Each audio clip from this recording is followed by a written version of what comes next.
It's Tuesday, January 20th, and you're watching The Great Lost Rewatch. Today we're talking about 316.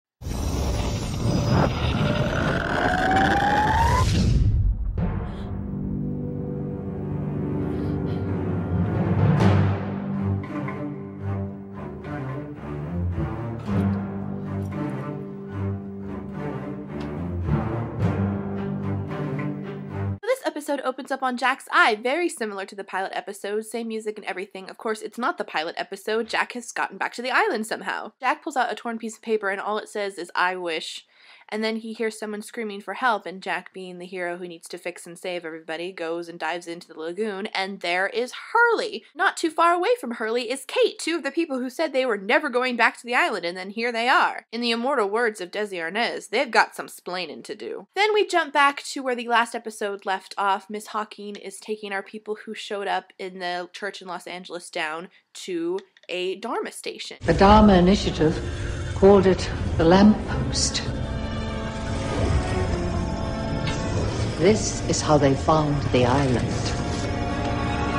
Eloise says that there are these pockets of electromagnetic energy all over the world, but of course the Dharma Initiative was only interested in finding one. A very smart man came up with the idea that they shouldn't look for the island where it is, but rather where it is supposed to be, meaning that the island is always moving, which had been a theory of people's for years. That very smart man who built the lamppost, who else thinks that that's somebody we know? Husband puts two and two together and realizes that they're trying to get back to the island, and he delivers the message from Faraday and says, "Peace out." Ms. Hawking says that there are windows of opportunity to get back to the island, but they're very small and they don't stay open for long, and one of these just happens to be in 36 hours. There's a flight on Nigeria Airways 316 from LA to Guam that's going to go right through the window. In addition to that, you have to recreate as much as possible the original setting in which you came to the island in the first place, meaning they have to recreate as much of Flight 815 on Flight 316. And Jack says, well, what if we can't do that? What if we can't recreate it exactly? And Ms. Hawking says, all I can say is that it will be unpredictable.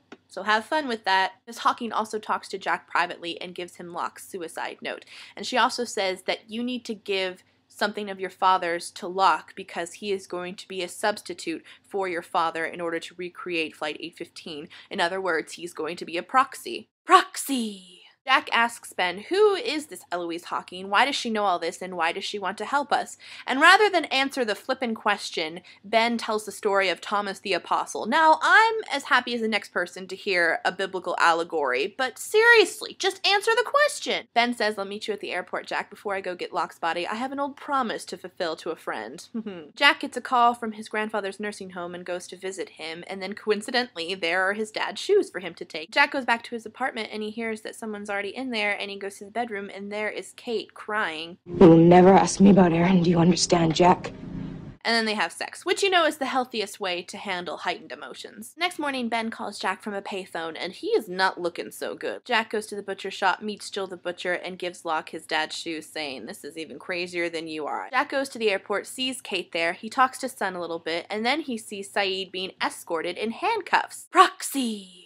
Hurley is also there, and he bought all the empty seats on the flight, and he's carrying a guitar case. Proxy! Everybody gets on Flight 316. Ben just barely makes it. The captain's voice comes on, and turns out that it's Frank Lapidus. Proxy!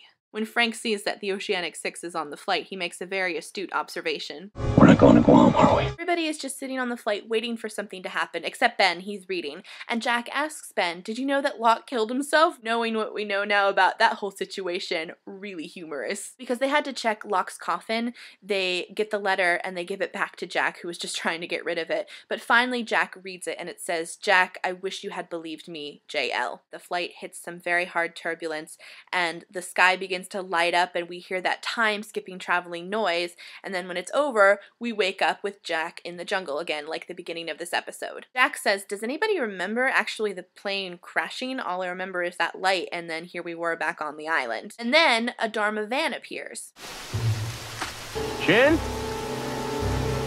And again I say, they've got some splainin' to do. That's where we're gonna leave it today, with Jin working for Dharma. I'm back again tomorrow talking about the life and death of Jeremy Bentham, so I'll see you guys then. We're gonna need to watch that again.